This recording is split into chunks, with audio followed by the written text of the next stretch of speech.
ଧର୍ଷଣ ହୋଇଥିବା ଝିଅକୁ ମୁଁ ଜାଣିକି କାହିଁକି ବାହା ହେଲି? ଜଣେ ଗଣଧର୍ଷଣ ହୋଇଥିବା ଝିଅକୁ ଭଲ ପାଇ ବିବାହ କଲି ବୋଲି ମୁଁ ଜଣେ କୁଳଙ୍ଗାର ପୁଅ। କିନ୍ତୁ କାହିଁକି? ତାକୁ ଧର୍ଷଣ ଯେଉଁମାନେ କଲେ ସେମାନେ ଜଣେ ଜଣେ ପୁରୁଷ ଥିଲେ ନା। ସେମିତି ମୁଁ ଜଣେ ପୁରୁଷ, ତାକୁ ବିବାହ କଲି ବୋଲି ବେଦ ଅଶୁଦ୍ଧ ହୋଇଗଲା। ଗର୍ବର ସହ କହୁଛି ମୁଁ ଜଣେ ଗଣଦର୍ଶିତାର ପତି। ବାପା, ଆପଣଙ୍କ ଆଖିରେ ମୁଁ ଗୋଟେ କୁଳଙ୍ଗାର ପୁଅ। ଆପଣମାନଙ୍କ ମନରେ ଦୁଃଖ ଦେଇ ସମାଜ ବିରୋଧୀ କାମ କରିଛି। ମୋ ପାଇଁ ମୋ ପରିବାର ଲଜ୍ଜିତ। କିନ୍ତୁ ବାପା, ଆପଣ ଦେଇଥିବା ସଂସ୍କାର ଭୁଲି ନାହିଁ। ଆପଣଙ୍କ ସଂସ୍କାର ଯୋଗୁଁ ହିଁ ଏତେ ବଡ଼ ପଦକ୍ଷେପ ନେବାର ସାହସ କଲି। ଆପଣ ଆଜି ହୁଏତ ମୋତେ ଭୁଲ ବୁଝୁଛନ୍ତି, କିନ୍ତୁ ମୋର ବିଶ୍ୱାସ ଦିନେ ଆପଣ ଛାତିରେ ହାତ ବାଡ଼େଇ କହିବେ ମୋ କେଶବ ପରି କେହି ହେବେ ନାହିଁ। ମୁଁ ସ୍ୱୀକାର କରୁଛି ଯେ ଆପଣଙ୍କର ବିନା ପରମିଶନରେ ସହମତି ନ ନେଇ ଏତେ ବଡ଼ କାଣ୍ଡ କରିଦେଲି କାହିଁକି, ସେ ବିଷୟରେ ଆପଣଙ୍କର ଜାଣିବା ଉଚିତ। ସେଦିନ ଘରେ ପହଞ୍ଚୁ ପହଞ୍ଚୁ ଅନେଶତ ମହାବାତ୍ୟା ସୃଷ୍ଟି ହେଲା। ଶେଷରେ କେଶବ ଏମିତି କଲା। ଛି ଛି, ଆଉ କେହି ମିଳିଲେ ନାହିଁ ଯେ।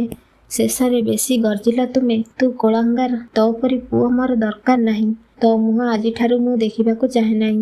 ବଡ଼ ଭାଇ ପ୍ରଭାତ ଆହୁରି ଘିଅ ଢାଳିଲେ ଜଳନ୍ତି କାଠ ଉପରେ। କେଶବ, ତୁ ଠିକ୍ କଲୁନି। ଭଲ ପାଇବାକୁ କିଏ ମନା କରିଥିଲା? ଏଇପରି ଝିଅକୁ କେହି ବୋହୂ ବା ସ୍ତ୍ରୀ କରନ୍ତି କି? ଭାଉଜ ବି ଛାଡ଼ିଲା ନାହିଁ। ସମୀର, ତୁମକୁ କେଉଁ ଝିଅ ପସନ୍ଦ ହେଲେନି ଶେଷକୁ?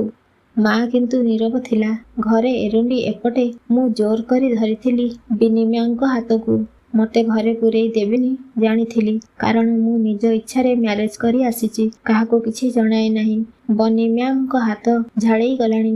ବହୁତ କଷ୍ଟରେ ବୁଝାଶୁଣା କଲା ପରେ ବନି ମ୍ୟାମ୍ ରାଜି ହୋଇଥିଲେ ମ୍ୟାରେଜ କରିବାକୁ। କିନ୍ତୁ ଏଠି ଯାହା ଚାଲିଛି, ସେ ଯେଉଁ ପ୍ରକାରର ସ୍ୱାଭିମାନୀ ଝିଅ, କ'ଣ ନାଇଁ କ'ଣ କରି ବସିବେ। ଅନେକ ସମୟ ଏରୁଣ୍ଡି ଏପଟେ ଠିଆ ହେଲା ପରେ ମା ବନ୍ଦାପନା ଥାଳି ଧରି ଆସିଲା। କହିଲା, ବାହା ତ ହୋଇସାରିଲାଣି। ତା ଜୀବନ ସେ କାହାକୁ ବିବାହ କରିବ ତା ଇଚ୍ଛା। ସେ ଯଦି ଏ ଝିଅଟିକୁ ନେଇ ଖୁସିରେ ରହିପାରିବ, ଆମର ଆପତ୍ତି କରିବାରେ କ'ଣ ଅଛି? ଏଇତକ ଶୁଣି ବଡ଼ ଭାଇ ପ୍ରଭାତ ରାଗି ଫୋପାଡ଼ି ଦେଲା। ମା ଧରିଥିବା ବନ୍ଦାପନା ଥାଳିକି ବନି ମ୍ୟାମ୍ଙ୍କ ମୁଣ୍ଡରେ ବାଜି ଓଢ଼ଣି ଖସିଗଲା। ସେ ମୋ ବଡ଼ ଭାଇଙ୍କୁ ଦେଖୁ ଦେଖୁ ହାତ ଦେଖେଇ ହଠାତ୍ ବେଉସ ହୋଇ ପଡ଼ିଗଲେ। ଜମା ହୋଇଥିଲେ ଦେଖାଣିଆ ହାରି। ସମସ୍ତେ ଚୁପ୍। ବନି ମ୍ୟାମ୍ଙ୍କୁ ଘର ଭିତରକୁ ମୁଁ ଶୂନ୍ୟ ଶୂନ୍ୟ ଟେକି ନେଲି। ମୁହଁରେ ପାଣି ଛାଟିଲା ପରେ ହୋସ ଆସିଲା ଓ ସେ କେବଳ କାନ୍ଦୁଥିଲେ। ସରି ବନି ମ୍ୟାମ୍, ତୁମେ କାହାକୁ ଡର ନାହିଁ। ଆସିଥିଲୁ ଆଶୀର୍ବାଦ ନେବାକୁ। ସେମାନେ ଯଦି ତୁମକୁ ଗ୍ରହଣ କରୁନାହାନ୍ତି, ଚିନ୍ତା କର ନାହିଁ। ମୁଁ ତୁମକୁ ଭଲ ପାଏ, ମରିବା ଯାଇ ପାଉଥିବି। କାଲି ସକାଳେ ଆମେ ଚାଲିଯିବା। କିନ୍ତୁ କାନ୍ଦନି ପ୍ଲିଜ୍। ବନି ମ୍ୟାମ୍ ଆହୁରି ଜୋରରେ କାନ୍ଦୁଥିଲେ। ଆରେ କ'ଣ ହୋଇଛି ତ କୁହ। ରାତି ବଢ଼ୁଥିଲା, କାନ୍ଦ ବନ୍ଦ ହେଉ ନଥିଲା। ହଠାତ୍ ଏମିତି କାନ୍ଦୁଛନ୍ତି କାହିଁକି? ଏଇ ବନିତା ମ୍ୟାମ୍ କେମିତି ଆଶ୍ଚର୍ଯ୍ୟ ଭାବେ ମୋ ଜୀବନକୁ ଆସିଲେ। ବନିତା ମ୍ୟାମ୍ ମୁଠାଏ ମିଠା ଜହ୍ନ ଆଲୁଅ। ମୋ ଅଫିସର ମ୍ୟାନେଜର ଭାବେ ଏବେ ଯୋଗ ଦେଇଛନ୍ତି। ବିଚିତ୍ର ଝିଅଟି। ସୁଦୁ ଫୁଲେଇଟା। ନା, ଫୁଲେଇ କାହିଁକି ହେବ? ଗର୍ବୀଟା। କଞ୍ଜୁସ ଭାରି। ହିସାବରେ କି ଗପିବାରେ ଭାରି ଦେଖେଇ ହୁଅନ୍ତି, କିନ୍ତୁ ସମସ୍ତଙ୍କୁ କିଣି ନିଅନ୍ତି। କିଛି ନ କହିବି ହଁ ନାଁରେ ଉତ୍ତର ଦିଅନ୍ତି। ନଚେତ୍ ସବୁବେଳେ ଯେମିତି ପାଟିରେ ତୁଣ୍ଡି ଦିଆ ହୋଇଛି। ସୁନ୍ଦରୀ ନୁହନ୍ତି, କିନ୍ତୁ ଖୁବ୍ ସୁଇଟ୍। ତୀବ୍ର ଆକର୍ଷଣ ଶକ୍ତି ଥିବା ଦୁଇଟି ଆଖି ତାଙ୍କର। କେଜାଣି କାହିଁକି ମୋତେ ସେ ଏତେ ଭଲ ଲାଗନ୍ତି। ଦିନେ ନ ଦେଖିଲେ ତାଙ୍କୁ ମୋତେ ଭଲ ଲାଗେନି। ରବିବାର, ଯାହାକୁ ମୁଁ ଖୁସିର ସହ ଅନେଇ ବସୁଥିଲି, ସେଇ ଅପେକ୍ଷା କରୁଥିବା ଦିନଟି ନ ହେଉ ବୋଲି ଇଚ୍ଛା କରୁଛି। କାରଣ ଏଇ ଛୁଟି ଦିନରେ ବନି ମ୍ୟାମ୍ଙ୍କୁ ଦେଖି ହେବନି। ଏ ରବିବାର ଅଛି ବୋଲି ସିନା ମ୍ୟାମ୍ଙ୍କ ଦର୍ଶନରୁ ବଞ୍ଚିତ ହେଉଛି। ଛେ, କାହିଁକି ଥିଲା ଏଇ ରବିବାରଟି କେଜାଣି? ସମସ୍ତେ ଅଫିସ ଛାଡ଼ିଲା ପରେ ମୁଁ କାମର ବାହାନା କରି ରୁହେ। କାଳେ ମ୍ୟାମ୍ କିଛି କହିବେ। ସେ କିନ୍ତୁ କରିଚାଲିଥିବେ କାମ ଆଉ କାମ। ମ୍ୟାମ୍ଙ୍କ ଭାଇ ନେବାକୁ ଆସିବା ପାଇଁ ଡେରି କରନ୍ତି ବହୁତ। ଦିନେ ଦିନେ ମୁଁ ଯାଇ କୁହେ, ସମସ୍ତେ ତ ଗଲେଣି, ଏତେ ଡେରି ହେଲାଣି, ଚାଲନ୍ତୁ ମୁଁ ଆପଣଙ୍କୁ ଘରେ ଛାଡ଼ିଦେଇ ଆସିବି। ଚାଲୁନାହାନ୍ତି, ମୁଁ ଆପଣଙ୍କୁ ଘରେ ଛାଡ଼ିଦେଇ ଆସିବି। ସେ ମୋ ମୁହଁକୁ ଟିକେ ଅନାନ୍ତି। ନାଇଁ, ଆପଣ ଯାଆନ୍ତୁ, ମୋର ଢେର କାମ ଅଛି। ଅପେକ୍ଷା ନ କରି ମୁଁ ଚାଲି ଆସେ। ସେ ହୃଦୟଟି ରହିଯାଏ ତାଙ୍କରି ପାଖରେ। ରବିବାରଟା ଅଫିସ ନାହିଁ କି ସୁଇଟ୍ ମ୍ୟାମ୍ଙ୍କ ଦର୍ଶନ ବି ନାହିଁ। ଏଣେ ବର୍ଷା ପାଗ। ରାନ୍ଧିବାକୁ କିଛି ନାହିଁ। ଭୋକରେ ମୂଷା ଦୌଡ଼ିଲାଣି ପେଟରେ। ପାଖ ହୋଟେଲକୁ ରେନିକୋଟ୍ ପିନ୍ଧି ବାଇକ୍ ନେଇ ଗଲି। ଆରେ, ସେ ଟେବୁଲ ପାଖରେ କିଏ? ହରି କହିଲା, ଆରେ କେଶବ, କହ ସାଙ୍ଗ, କେମିତି ଅଛୁ? ହଁ, ଠିକ୍ ଠାକ୍ ଅଛି। ଆଉ ତୁ? ମୁଁ ଭଲ ନାହିଁ। ଭଲ କେମିତି ରୁହନ୍ତି? କେଶବ ତୁ ଜାଣିଥିବୁ ମୋ ଭଉଣୀର କେମିତି ଗଣଦର୍ଶନ କରାଯାଇଥିଲା ସେ +2ରେ ପଢ଼ିଲା ବେଳେ। ହଁ ମୁଁ ପେପରରୁ ପଢ଼ିଥିଲି। ତୋ ସାଙ୍ଗେ ଯୋଗାଯୋଗ କିଛି ସୁବିଧା ନଥିବାରୁ କିଛି ପଚାରି ପାରିନଥିଲି। ତୋ ଭଉଣୀ ଏବେ କେମିତି ଅଛି? ଆଉ ମଉସା ମାଉସୀ ସେମାନେ କେମିତି ଅଛନ୍ତି? କ'ଣ କହିବିରେ କେଶବ। OS ପାଇଲା ପରେ ମୁଁ କଳାହାଣ୍ଡିର ଗୋଟେ ବ୍ଲକରେ ତହସିଲଦାର ଭାବେ ପୋଷ୍ଟିଂ ହେଲି। ମୋ ଭଉଣୀଟି ଠିକ୍ ସେଇ ବର୍ଷ +2 କୋଚିଂ କ୍ଲାସରୁ ଫେରିଲା ବେଳେ 4-5 ଜଣ ମିଶି ତାକୁ କ'ଣ ଗୁଣେଇ ତା ସାଇକେଲକୁ ଫୋପାଡ଼ି ଟେକି ନେଇ ପୋଲ ତଳେ ବଳାତ୍କାର କରି ବେଉସ ଅବସ୍ଥାରେ ଛାଡ଼ି ପଳାଇଥିଲେ। ରାତି 10ଟା ବେଳକୁ ପୋଲିସର ମେଡିକାଲରୁ ବାପାଙ୍କୁ ଫୋନ୍ ଆସିଲା। ସେଠି ଭଉଣୀର ଅବସ୍ଥା ଦେଖି ବାପାଙ୍କର ହାର୍ଟଫେଲ୍ ହୋଇଗଲା। ମା ଏବେ ସୁଦ୍ଧା ମୂକ। ଆଉ ତୋ ଭଉଣୀ? ମୁଁ କହୁ କହୁ ବନି ମ୍ୟାମ୍ ଆମ ଆଡ଼କୁ ୱାସରୁମ୍କୁ ଆସୁଥିବାର ଦେଖିଲି। ହରି ଟପିକ୍ ଚେଞ୍ଜ କରି ହସି ହସି କହିଲା, ବନି ଦେଖ ଏ ମୋ ସାଙ୍ଗ କେଶବ। ମୁଁ ଆକାଶରୁ ଖସି ପଡ଼ିବି କି ଆଉ? ଏଇ ତାହେଲେ ଗଣବଳାତ୍କାର ହୋଇଥିବା ହରିର ଭଉଣୀ ବନି। ମୋ ସ୍ୱପ୍ନର ନାୟିକା ଆମ ଅଫିସର ମ୍ୟାନେଜର ବନି ମ୍ୟାମ୍। ମୁଁ ଆଶ୍ଚର୍ଯ୍ୟଚକିତ ମୁହଁକୁ ପଢ଼ି ବନି ମ୍ୟାମ୍ ଜାଣିଲା ପରି କହିଲେ, ମୁଁ ଚିହ୍ନିଛି ଭାଇ।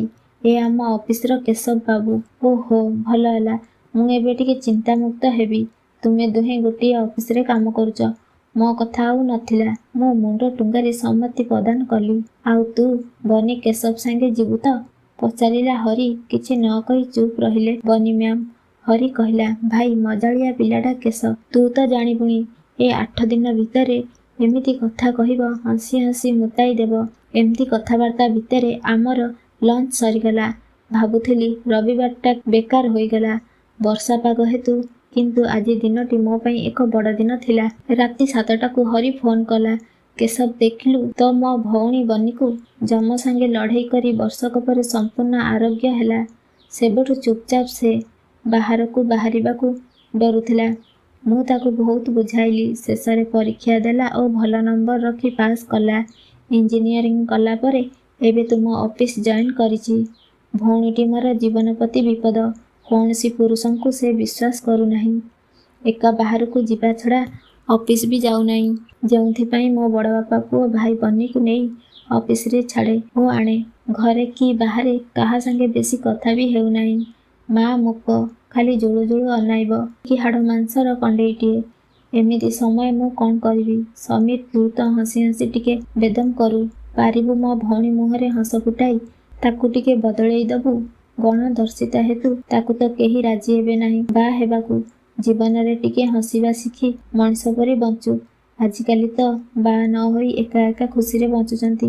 ମୋର ଇଚ୍ଛା ବନି ଖୁବ୍ ଗୋଟେ ମଜା କରନ୍ତା। ସବୁବେଳେ ଗୋଟେ ଗୁମ୍ ହୋଇ ରହୁଛି। ଭଲ ଲାଗୁନିରେ କେଶବ। ସେଇଦିନ ଭାରି ଛଟପଟ ଲାଗିଲା। ନିଦ ହେଲା ନାହିଁ। ବନି ମ୍ୟାମ୍ଙ୍କ ମୁହଁଟା ବାରମ୍ବାର ଦେଖାଗଲା। ହରିର କାନ୍ଦୁରା ମୁହଁ ବି। ବନି ମ୍ୟାମ୍ ଗଣଦର୍ଶିତା। ଏଇ କଥା ପେପରଠୁ ଆରମ୍ଭ କରି କୋର୍ଟ କେଚେରୀ ଯାଏଁ ପ୍ରକଟ ହୋଇଥିଲା। ଏଇପରି ଝିଅକୁ କିଏ ବା କାହିଁକି ବାହା ହେବ? ଯଦିଓ ଧର୍ଷଣଚାର ହେବାରେ ଝିଅଟିର ଦୋଷ ନଥାଏ, କିନ୍ତୁ ସମାଜର ଦୃଷ୍ଟିରୁ ବଞ୍ଚାଇ ଝିଅଟିକୁ ବଞ୍ଚିବାକୁ ପଡ଼ିବ। ବନି ମ୍ୟାମ୍ ଓ ମୁଁ ସାଙ୍ଗ ହୋଇ ତାଙ୍କରି କାରରେ ଯିବା ଆସିବା କଲୁ। ତାଙ୍କୁ ହସେଇବା, ଜୀବନକୁ ଆଉଥରେ ଭଲ ପାଇବାକୁ ଶିଖେଇବା କାମ ହରି ମୋତେ ଦେଇଛି। ଦୀର୍ଘ 2 ମାସ ବିତି ଯାଇଥିଲା। ହେଲେ କିଛି ବଦଳୁ ନଥିଲା ସେ। ଆତ୍ମାରୁ ସେ ହସିବା ଭୁଲି ଯାଇଥିଲେ ବୋଧେ। ହଠାତ୍ ମୁଁ ଦିନେ ହରିଙ୍କୁ କହିଲି, ହରି ତୋର ଯଦି ଆପତ୍ତି ନଥାଏ ତୋ ଭଉଣୀକୁ ମୁଁ ମ୍ୟାରେଜ କରିବାକୁ ଚାହେଁ। ହରି ଆଶ୍ଚର୍ଯ୍ୟ ହୋଇ କହିଲା, କ'ଣ କହୁଛୁ ତୁ? ସତରେ ତୁ ମୋ ଭଉଣୀକୁ ଜୀବନସାଥୀ କରିବୁ? ସତ କହ। ବନିକୁ ଦୟାକରି ଆଉ ସେ ମୋ ଭଉଣୀ ବୋଲି ଚାହୁଁଛୁ ନା ପ୍ରକୃତରେ ତୁ ତାକୁ ଭଲ ପାଉ? ହରି ମୁଁ ଜାଣିନଥିଲି ସେ ତୋ ଭଉଣୀ। ସେ ଜଣେ ଗଣଦର୍ଶିତା। ସେ ଆସିଲା ଦିନୁ ମୁଁ ତାକୁ ପସନ୍ଦ କରେ। ତାଙ୍କ ସ୍ୱପ୍ନ ଦେଖିବାକୁ ମୋତେ ଜାଣେନା କାହିଁକି ଖୁବ୍ ଭଲ ଲାଗେ। ତୋଠାରୁ ସବୁ ଶୁଣିଲା ପରେ ମୋର ତାଙ୍କ ପ୍ରତି ଆହୁରି ସମ୍ମାନ ବଢ଼ିଯାଇଛି। ଅନେକ ଭାବିଲା ପରେ ମୁଁ ସିଦ୍ଧାନ୍ତ ନେଇଛି ଯଦି ବିବାହ କରିବି ତୋ ଭଉଣୀକୁ। ମୁଁ ତାଙ୍କୁ ଭଲ ପାଏ। ତାଙ୍କ ଗୁଣ କାର୍ଯ୍ୟ ଦକ୍ଷତା ମୋତେ ପ୍ରଭାବିତ କରୁଛି। କିନ୍ତୁ ତାଙ୍କର ସହମତ ଥିଲେ ମୁଁ ତାଙ୍କୁ ମୋ ପତ୍ନୀ ଭାବେ ଗ୍ରହଣ କରିବାକୁ। ଦେଖ କେଶବ, ଏମିତି ସେମିତି କଥା ନୁହେଁ। ବୁଝି ବିଚାରି ସିଦ୍ଧାନ୍ତ ନେବୁ। ଆହୁରି ଗୋଟେ ସତ୍ ବି ଜାଣିନୁ। ବଳାତ୍କାରୀ ଜାଣି ସେ ଦୁର୍ବୃତ୍ତମାନେ ଏମିତି କାର୍ଯ୍ୟ କରିଥିଲେ ଯାହା ପାଇଁ ବନିର ୟୁଟ୍ରେସ୍ ବି କାଢ଼ିବାକୁ ପଡ଼ିଥିଲା। ତତେ ବନି ପିଲାଟିଏ ବି ଦେବାକୁ ସମ୍ପୂର୍ଣ୍ଣ ଅକ୍ଷମ। ତୁ ତାକୁ ବିବାହ କଲେ ବାପା ବି ହୋଇପାରିବୁ ନାହିଁ। ଏମିତି ତୋ ବାପା ମା ଭଉଣୀ ସ୍ୱୀକୃତି ଦେବେ କି? ତୁ ମୋ ସାଙ୍ଗ ଜାଣି ଜାଣି ମୁଁ ତୋ ସହିତ କେମିତି ଏ ଅବିଚାର କରିପାରିବି? ବହୁତ ସ୍ୱାର୍ଥପର ହୋଇଯିବିନି। ହରି ଭଲ ପାଇଲା ବେଳେ ମୁଁ ଏଇସବୁ କିଛି ଚିନ୍ତା ହିଁ କରିନଥିଲି, କେବଳ ଭଲ ହିଁ ପାଇଥିଲି। ହଁ, ବାପା ନ ହେବା, ନିଜ ବଂଶକୁ ଆଗକୁ ନ ବଢ଼େଇବା ଗୋଟେ କାରଣ ହୋଇପାରେ, ମାତ୍ର ବନି ମ୍ୟାମ୍ ବିନା ଆଉ ଯାହାକୁ ବି ବିବାହ କଲେ ତାକୁ ବନି ମ୍ୟାମ୍ ହିଁ ଭାବିବି। ଏଇଟା କ'ଣ ଆଉ କେଉଁ ଝିଅ ପ୍ରତି ଅନ୍ୟାୟ ହେବ ନାହିଁ? ଆଉ ରହିଲା ବାପା ମା, ତାକୁ ବୁଝାଇବାକୁ ଚେଷ୍ଟା କରିବି। ତୋ ଭଉଣୀକୁ ବଳାତ୍କାର କରିଥିବା ରାକ୍ଷସମାନେ ତ ପୁଣି ପୁରୁଷ ଥିଲେ। ସେଇମିତି ମୁଁ ଜଣେ ପୁରୁଷ ଗଣଦର୍ଶିତାକୁ ବିବାହ କରିବି। ତୁ ଏତେ ଭାବେନି କିଛି। କେବଳ ବିନି ମୋତେ ଜୀବନସାଥୀ ରୂପେ ମିଳିବା ନିହାତି ଆବଶ୍ୟକ। ଆରେ କେଶବ ସାଙ୍ଗ ମୋର, ତୁ କେଉଁଥିରେ ଗଢ଼ାରେ? ତୁ ମଣିଷ ନୁହେଁ, ଦେବତା। ମୋ ନିଜ ଭଉଣୀ ଗଣଦର୍ଶିତା, କିନ୍ତୁ ମୋ କଲିଜା ଏତେ ମୋଟା ନୁହେଁ। ସବୁ ଜାଣିଶୁଣି ଜଣେ ଗଣ ବଳାତ୍କାରୀ ଝିଅକୁ ସ୍ତ୍ରୀର ମର୍ଯ୍ୟାଦା ଦେଇପାରିବି ନାହିଁ। ତୁ ମହାନ କେଶବ। ବନିକୁ କ'ଣ ପଚାରିବି? ତା ଆଖି କୁହେ ସେ ତୋତେ ପସନ୍ଦ କରେ। ତା ତରଫରୁ ମୁଁ ହିଁ ହଁ କହୁଛି। ବନି ମ୍ୟାମ୍ ଓ ମୋର ବିବାହ କରିଦେଲା ହରି। ଘର ଲୋକେ ବିବାହକୁ କାଳେ ଫାଙ୍କିବେ, ସେଥିପାଇଁ ମ୍ୟାରେଜ୍ ରେଜିଷ୍ଟ୍ରି କରିଦେଲେ। କାରଣ ମୁଁ ଜାଣିଥିଲି ମୋ ଘର ଲୋକେ ଏମିତି ଗୋଟିଏ ଦର୍ଶିତା ପୁଣି ମା ନ ହେବା ଝିଅକୁ ବୋହୂ ଭାବେ ଗ୍ରହଣ କରିବାକୁ ମଙ୍ଗିବେ ନାହିଁ। ତଥାପି ମୁଁ ଆଶୀର୍ବାଦ ନେବା ପାଇଁ ଆସିଥିଲି ଘରକୁ। କିନ୍ତୁ ଏଇ କଥା ଭାବୁ ଭାବୁ କେତେବେଳେ ଆଖି ଲାଗିଯାଇଛି ମୋର। ଢୁଳେଇ ପଡ଼ିଲି ବନି ମ୍ୟାମ୍ଙ୍କ ଉପରେ। ସେ ଉଠିପଡ଼ି ମୋତେ ଧରି ଜୋରରେ କାନ୍ଦିବାକୁ ଲାଗିଲେ। ଆଉ ଯାହା କହିଲେ ଶୁଣିକି ମୋ ହୋସ୍ ଉଡ଼ିଗଲା। ମୋ ବଡ଼ ଭାଇ ପ୍ରଭାତ ବନିଙ୍କୁ ଧର୍ଷଣ କରିଥିବା ଯୁବକଙ୍କ ମଧ୍ୟରୁ ଜଣେ। ସେଇ ପ୍ରଥମେ ବନିଙ୍କୁ ଅଟକାଇ କ'ଣ ଶୁଙ୍ଘେଇ ଅଚେତ କରିଥିଲେ।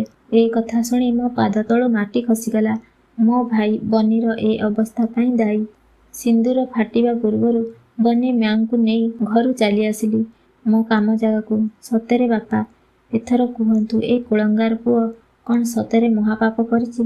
ଆପଣଙ୍କର ଗୋଟାଏ ପୁଅ, ଯେଉଁ ଝିଅର ଜୀବନ ଉଜାଡ଼ି ଦେଇଥିଲା, ସେଇ ଧର୍ଷିତା ଝିଅ ଜୀବନକୁ ଆପଣଙ୍କର ସାନ ପୁଅ ସଜାଡ଼ିବାକୁ ପାଦ ବଢ଼େଇଛି। ଏହା କ'ଣ ମୋର ଅପରାଧ? ବନ୍ଧୁଗଣ, ଆପଣ କ'ଣ ଭାବୁଛନ୍ତି? ମତାମତ ନିଶ୍ଚୟ ଦେବେ।